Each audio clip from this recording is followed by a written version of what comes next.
We're back and it's time for another class day. Tony Robbins is one of the most sought after seminars in the world, and you get to experience it right now. You can't even get into these things, I'm telling you.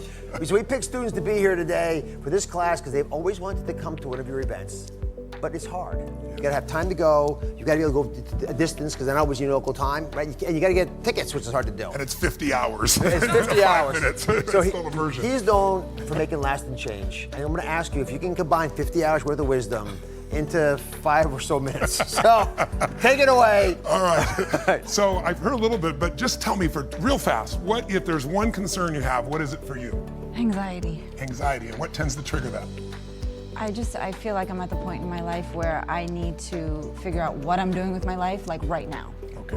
And so that pressure inside is really affecting you. How about for yourself? Fear of failure, loss. Okay, and what causes that? What triggers that most for you? I've had losses in life. I've had losses, from my family, and I've always been really success-oriented. So I always want to exceed. I'm kind of an overachiever in a sense. And if you don't, it's not consistent with your identity, so it creates a pain. Exactly. I get it. How about for you?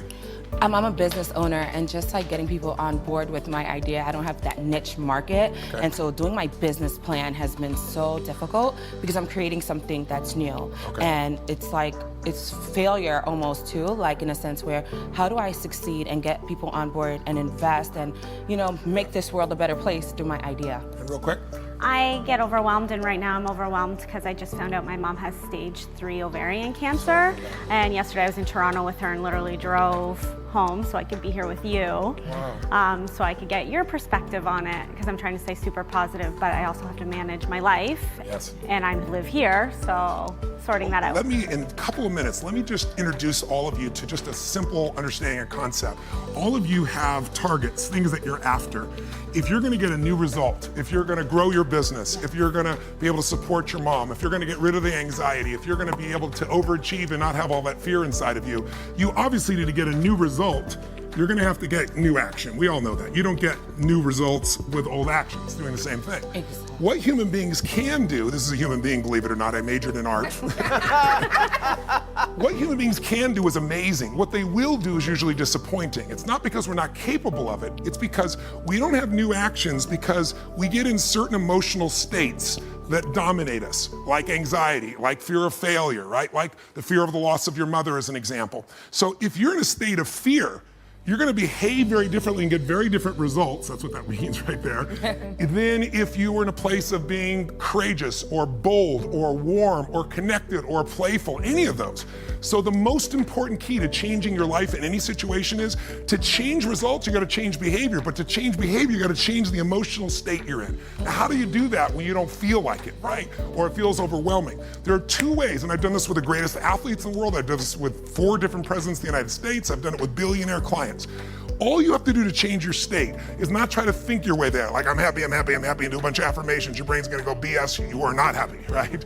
What you need to do is make a radical change in the way you use what we call your physiology. It's a big word, it just means the way you use your physical body. The way I'm speaking right now, because I got 5 minutes also, is sped up just a little bit. But if I said to you, there's a depressed person behind curtain number 1 over there, and I'll donate $100,000 to your best charity, your favorite charity, if you could describe what they're like physically.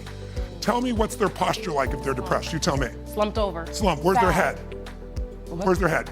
Down. Down. Are they breathing full or shallow? Shallow. And are they talking really fast or more slow? Slow. Loud or quiet?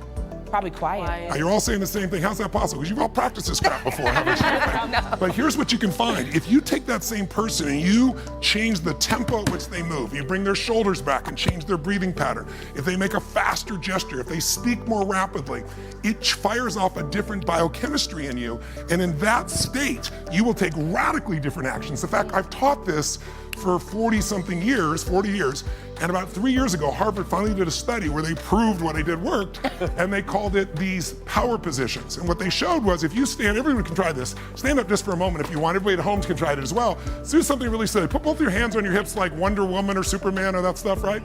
If you stand like this and you breathe deep for just 2 minutes, what the science found was that you will absolutely increase your testosterone by 20%, man or woman. you'll drop your cortisol, which as you know is the stress hormone, by 22%, and you're 33% more likely to take action if you wouldn't have before because fear would have stopped you. Now, I don't have people just stand like this. I have people move, use their voice, make radical changes in their bodies. You can have a seat just to get a feel. I know we're short on time, but you can try it later and you'll feel it after 2 minutes. Or, somebody who's, puts their arms back like this and their feet up, that'll produce the same state. It produces more certainty in you. And that certainty gets you to take different actions. So if you are in a situation, you think of the worst scenario, your mom dying, no, my business goes under, I never achieve at the level I need to, all the things I have anxiety about, the minute you focus on them, you go into those states of fear, and then you behave fearful, and you get lousy results. And when you get lousy results, what does it do to your brain? You go, see, I told you I couldn't do this. It becomes this negative loop. So how do we break out of it? We change our focus by asking better questions.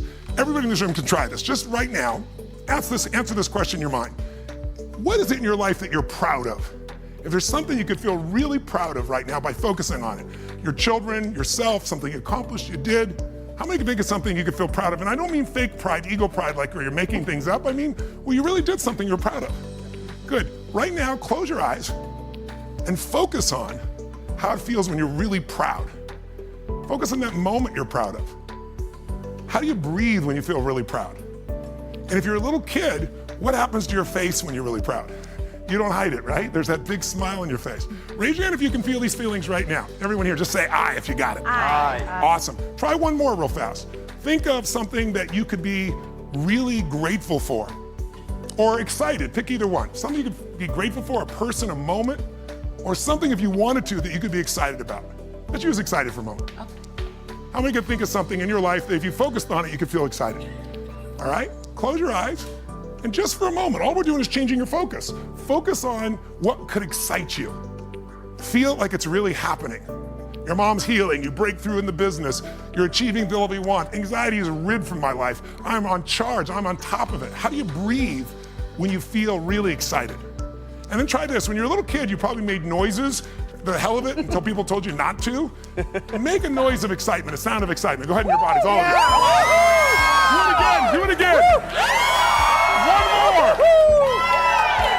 Open your eyes. How many feel that feeling in your body right now? Yeah. So if we change the state you're in, just by changing our focus or the way we use our bodies, strongly. Now, if you say, I'm gonna change my body, like I have people do firewalks sometimes or skydiving, and you go, they're scared, and they go, Mr. Robbins said that I should change my physiology, okay? Oh shoot, it didn't work. It's gotta be a radical change, right? Here's my question for all of you. If you focus on what you want, life has probabilities, there's no guarantees, but you increase them when you change your state. And that's really what this is all about. Learning to change your body and learning to change your focus. And I'm gonna invite all 4 of you to seminars so you'll experience this for 4 days. Be sure to subscribe to my channel so you don't miss anything. And remember to check back often to see what's new.